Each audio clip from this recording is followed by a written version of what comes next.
Professor Sérgio Soares, muito boa tarde. Final de jogo, a Portuguesa conquista mais um ponto, empate com o Audax em 1-1. Queria começar essa entrevista com a sua análise, as suas impressões do que foi essa partida. Boa tarde a todos. Foi um jogo onde nós começamos bem, com volume, profundidade, atacando espaço, trabalhando bem no último terço. E foi desenvolvendo desta forma até chegar a um ponto da primeira etapa que a gente transformou esse volume em morosidade. Nós somos um time muito moroso, com passes lentos, o adversário baixou as linhas e a gente tentando passe por dentro, sendo que o último bloco deles tinha ali um espaço para você fazer a bola de inversão, para poder atacar o espaço, fazer a última linha correr para trás. E trabalhando desta forma, o jogo ficou muito moroso e nós proporcionando algumas situações para o adversário, não que chegasse no nosso gol, mas que pudesse criar algum momento de perigo para conosco, né, na ação do Audax. Então foi o primeiro tempo razoável, né, pelo início, mas o segundo, da metade do primeiro tempo me deixou muito aborrecido, acho que foi muito ruim. Não foi um primeiro tempo bom, onde a gente tinha que trabalhar com velocidade, fazer a bola entrar pelos lados, não carregar tanto a bola. A gente abusou muito da questão individual, carregando demais essa bola. E me deixou muito irritado o primeiro tempo, então na minha concepção foi um primeiro tempo muito ruim. Já na segunda etapa a gente melhorou um pouco em termos de comportamento. Foi um time que tentou mais, né, a partir do momento que nós fizemos a alteração, né, tiramos o Tauan e adiantamos mais um pouquinho o Danilo, com a entrada do Danilo e do Luan, a gente ficou um pouco mais agudo, a entrada do Ligeiro também, a gente ficou um pouco mais agudo, incomodamos um pouco mais. Acho que o segundo tempo ele foi melhor do que foi o primeiro, porque o primeiro tempo foi muito abaixo.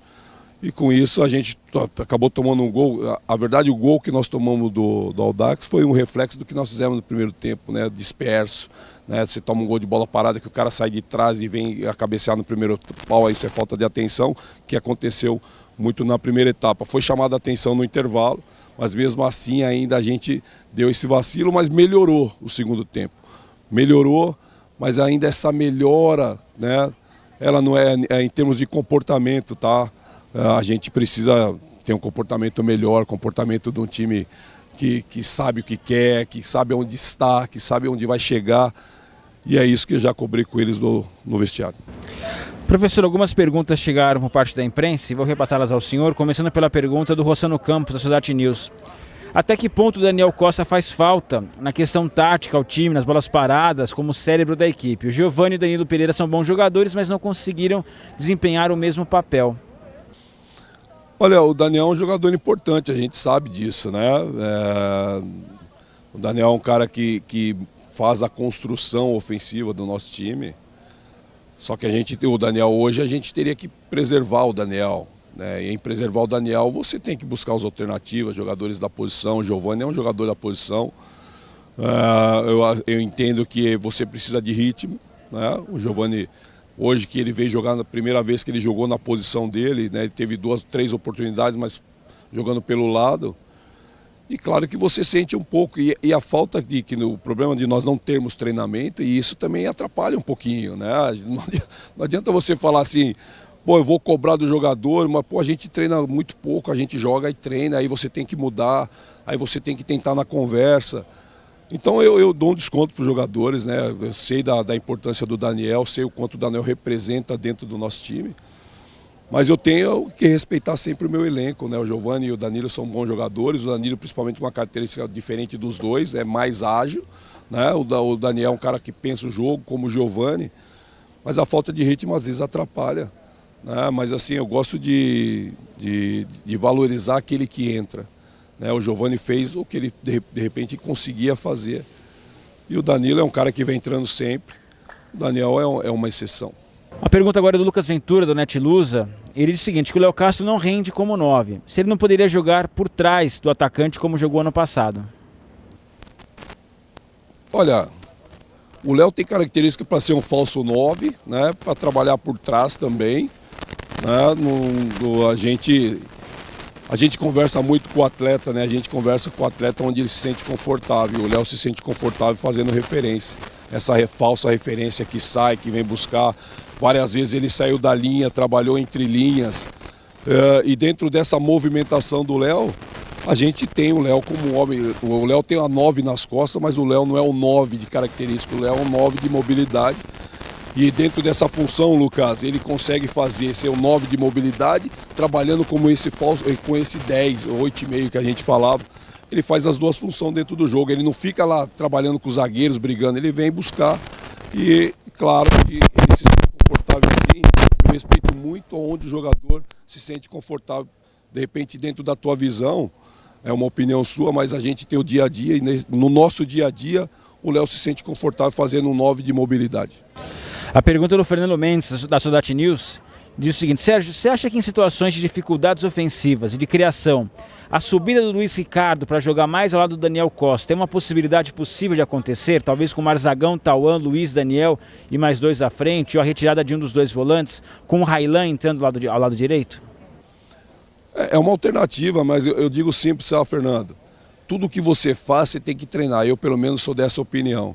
Não adianta eu achar que o Luiz Ricardo vai trabalhar por dentro, sem treinar o Luiz Ricardo nessa função. Isso, desculpa, mas eu não faço. Eu acho que a gente tem que ter um pouquinho de comprometimento com aquilo que a gente faz. Você está fazendo uma análise que eu acho que é até coerente, mas o dia a dia você precisa de treino. Se você não treina, você não pode... Eu achei que isso aqui dá certo. E às vezes não pode. Então eu respeito a tua opinião. Acho que é uma coisa viável, mas desde que seja treinado. Como a gente não tem tempo de treinar, então é impossível a gente fazer nesse momento. Agora, nessas semanas que a gente vai ter aí para trabalhar, a gente pode buscar algumas alternativas. Dentro daquilo a gente viu de dificuldade, a gente pode criar outras variantes para poder melhorar essa fase ofensiva. O Christian Geda, da Netlusa, pede que o senhor comentar as mudanças, as mexidas que o senhor fez, principalmente a entrada do Krieger logo depois do gol. Olha, as mudanças, a entrada do Luan e do Danilo foi exatamente para a gente buscar um pouco mais de agressividade, por isso nós tiramos o Tauan e centralizamos o Naldo. Foi pra gente já ia fazer essa mudança quando nós tomamos o gol, porque eu achava que a gente precisava agredir um pouco mais, acabou tomando o gol. A mudança foi exatamente para isso, para buscar um pouco mais de agressividade.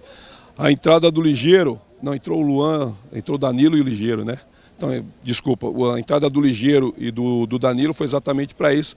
E a entrada do Luan foi que nós tínhamos que ter um cara mais à frente ali, que segurasse um pouco mais a bola, fizesse pivô e a gente empurrasse o adversário um pouquinho mais para trás. E o Raylan foi para ter um pouco mais de agressividade para o lado, que tem característica diferente do Luiz. Foi por isso as alterações. A entrada do Krieger estava 45, nós fizemos o gol. Como eu já explanei aqui que a gente não estava num bom dia, quando você não está num bom dia, você não perde. Então a entrada do Krieger foi para reestruturar o meio-campo, para a gente não correr risco.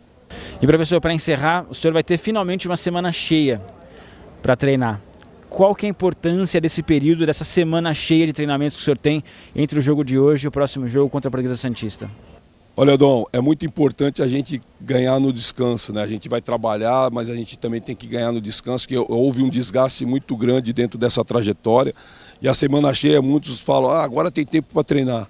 Agora nós temos tempo para recuperar os jogadores. É isso que nós vamos fazer, vamos recuperar a rapaziada, claro, trabalhando sim, mas sem exagerar, porque tudo que nós tínhamos que fazer da parte física, que nós conseguimos suportar essa caminhada, nós fizemos agora é recuperar para que a gente vai para o momento seguinte. Esse momento seguinte a gente sabe que é esperado por todos para que a gente tenha êxito.